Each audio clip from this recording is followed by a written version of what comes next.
Video analysis से पता चलता है कि आप जो भी वीडियो देखते हैं, स्किप करके देखते हैं या स्टार्ट करते ही बंद कर देते हैं। मैं पहले ही आपको बता दूं कि वीडियो थोड़ी बड़ी होने वाली है, क्योंकि वैकेंसी से संबंधित समस्त जानकारी आपके साथ शेयर कर रहा हूं। समस्त जानकारी मतलब सिलेक्शन प्रोसेस, आपको एग्ज़ाम में क्या क्या पूछा जाएगा, किस प्रकार से सिलेक्शन होना, हर चीज़ इसमें डिस्कस की जा रही है, जो आपको किसी भी दूसरे चैनल पर नहीं मिलेगी। वैकेंसी आपका करियर बनाने वाली है, इसलिए वैकेंसी को पूरा देखें। नमस्कार दोस्तों, स्वागत है आपका आपके अपने YouTube channel jobs and exams पर। चैनल पर नए हैं तो चैनल को सब्सक्राइब कर लें। एयरफोर्स स्कूल ग्वालियर की वैकेंसी जल्दी ही आने वाली है, जो कि मैं इसी चैनल पर पब्लिश करने वाला हूं, इसलिए आप नए हो तो चैनल को ज़रूर सब्सक्राइब करना। जो इस चैनल पर डाली जाने वाली वैकेंसीज़ को देखते हैं, उन्हें पता होगा कि मैं नई नई वैकेंसीज लेकर आते ही रहता हूँ। इस वीडियो में हम करने जा रहे हैं एयरफोर्स स्कूल बेंगलुरु की वैकेंसी। इस वैकेंसी की खास बात यह है कि यह रेगुलर पोस्ट के लिए वैकेंसी है। रेसिडेंस आपको फ्री मिलता है, कोई आवेदन शुल्क देय नहीं है। आवेदन पत्र को समस्त प्रमाण पत्रों की फ़ोटोकॉपी के साथ आपको दिए गए एड्रेस पर भेजना है। एड्रेस में आपको अंत में बताऊंगा, उसी पर पोस्ट करना है। किसी प्रकार का कोई एक्सपीरियंस या सी टेट या स्टेट टेट परीक्षा क्वालिफाई होना भी आवश्यक नहीं है। तो कुल मिलाकर के वैकेंसी काफ़ी अच्छी होने वाली है, आप लोग ध्यान से देखते रहें। आयु सीमा 21 से 50 वर्ष है, परंतु एयरफोर्स स्कूल में पहले से कार्य कर चुके शिक्षकों को 2 वर्ष की छूट रहेगी। साथ ही साथ एक्स सर्विसमैन महिलाओं और दिव्यांगजनों को भी ऊपरी आयु सीमा में 5 वर्ष की छूट दी जा रही है। सिलेक्शन प्रोसेस की अगर बात करें तो सबसे पहले आवेदनों की छटनी होती है और शॉर्ट लिस्ट किया जाता है। शॉर्ट लिस्ट मतलब कि आपकी सारी क्वालिफिकेशंस वगैरह को देखा जाता है, आपके एक्सपीरियंस को देखा जाता है। जो बेस्ट लगता है उन्हें फिर वहाँ पर आगे कॉल किया जाता है। फिर जिन लोगों को शॉर्ट लिस्ट किया जाता है उन्हें ईमेल या मोबाइल पर रिटन टेस्ट के लिए बुलाया जाता है। रिटन टेस्ट 50 अंकों का होता है। अब इसे बहुत ही ज़रूरी बात बताने जा रहा हूँ, इसे अच्छे से समझ लीजिएगा। रिटन टेस्ट 50 नंबर का होता है, जिसमें 25 नंबर ऑब्जेक्टिव के होते हैं और 25 नंबर सब्जेक्टिव के होते हैं। 25 प्रश्न जो ऑब्जेक्टिव के होते हैं उनमें क्या क्या सब्जेक्ट रहते हैं उसके बारे में जानकारी दे देता हूँ। तो इसमें 7 प्रश्न अंग्रेजी के आएंगे, 6 प्रश्न पेडागोजी से संबंधित आएंगे, 6 प्रश्न जीके से संबंधित आएंगे और 6 प्रश्न कंप्यूटर से संबंधित आएंगे। इस प्रकार से कुल 25 प्रश्न इसमें पूछे जाएंगे 25 नंबर के। और दूसरा जो भाग होगा वो होगा सब्जेक्टिव का। सब्जेक्टिव में डिस्क्रिप्टिव टाइप के क्वेश्चंस आएंगे।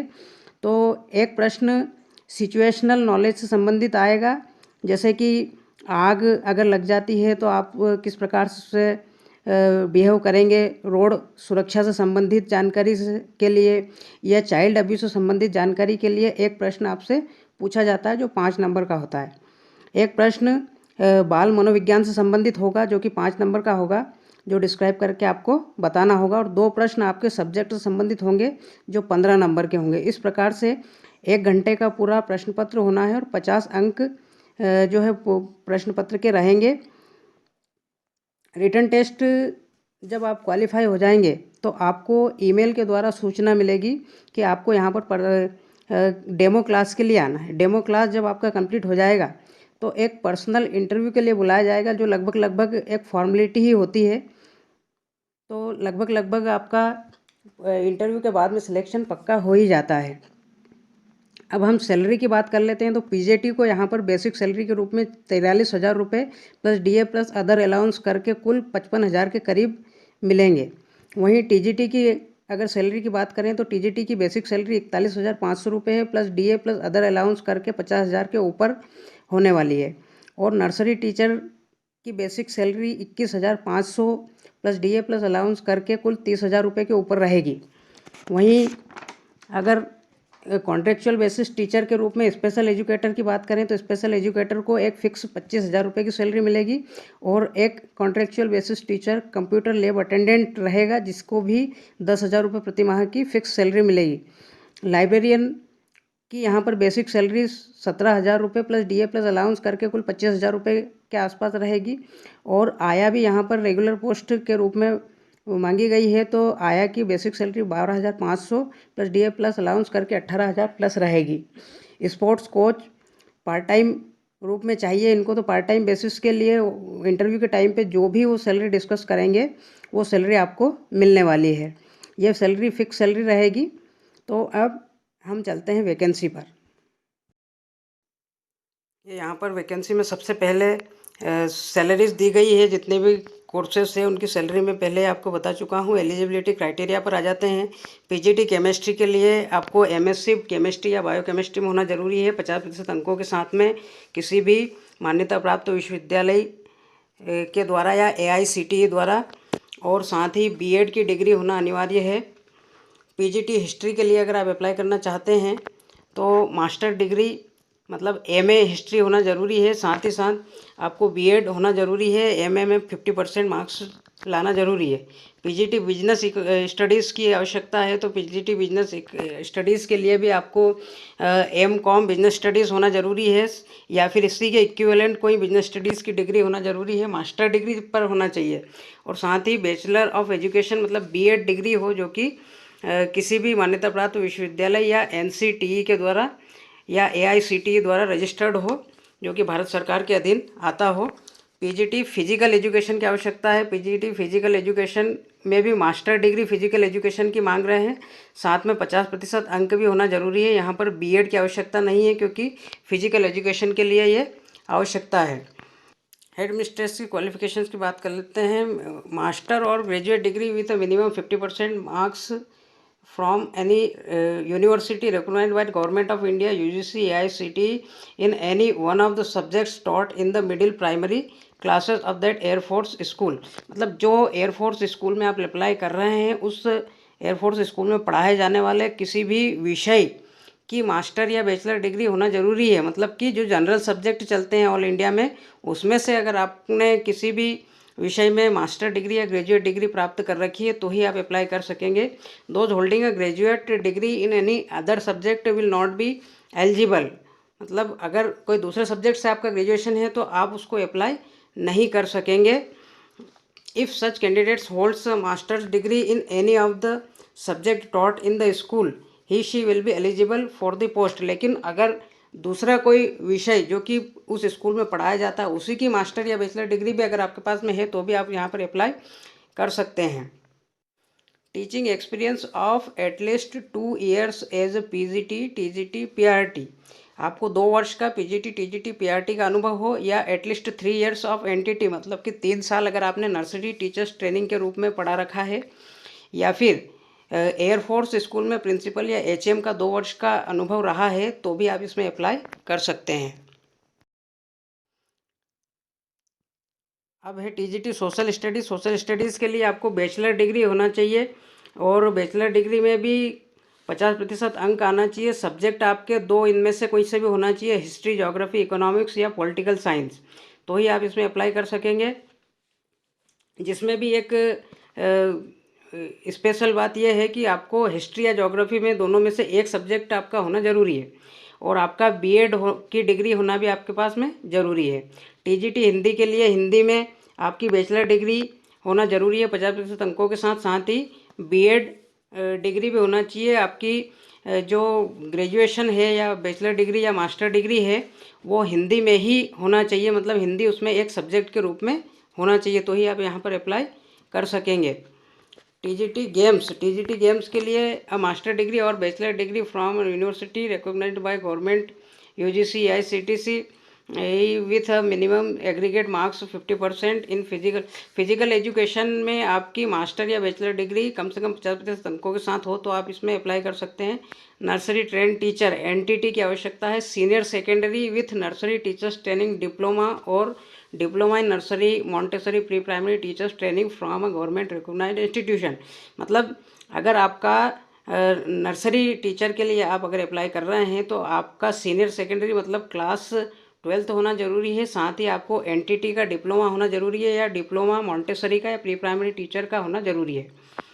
स्पेशल एजुकेटर की जो आवश्यकता है, स्पेशल एजुकेटर जो है graduate with BEd special educator, मतलब ग्रेजुएशन के साथ साथ अगर आपने स्पेशल एजुकेशन में बीएड कर रखी है, या बीएड आपकी जनरल है और स्पेशल एजुकेशन का कोई डिप्लोमा कर रखा है 1 साल का, या फिर बीएड जनरल है या 2 साल का कोई डिप्लोमा स्पेशल एजुकेशन में कर रखा है या फिर बीएड जनरल कर रखी है और पोस्ट ग्रेजुएट प्रोफेशनल डिप्लोमा है स्पेशल एजुकेशन में, या फिर बीएड स्पेशल एजुकेशन में है और post graduation professional certificate special education का हो, या फिर post graduate diploma special education में हो जो कि मेंटल रिटार्डेशन संबंधित, या फिर पोस्ट ग्रेजुएट डिप्लोमा आपका स्पेशल एजुकेशन में locomotor impairment and cerebral palsy के रूप में हो, या फिर secondary level teacher training course in visual impairment और senior diploma in teaching of deaf और BA BEd is visual impairment. तो ये यहाँ पर स्पेशल एजुकेटर के लिए डिज़ायर्ड क्वालिफिकेशंस मांगी गई है। कंप्यूटर लैब अटेंडेंट के लिए 10+2 मतलब 12वीं उत्तीर्ण कोई भी व्यक्ति इसमें अप्लाई कर सकता है, लेकिन डिप्लोमा इन कंप्यूटर एप्लीकेशन होना जरूरी है। कोई सा भी एक डिप्लोमा हो कंप्यूटर एप्लीकेशन का, और working knowledge of computer hardware and networking होना भी ज़रूरी है।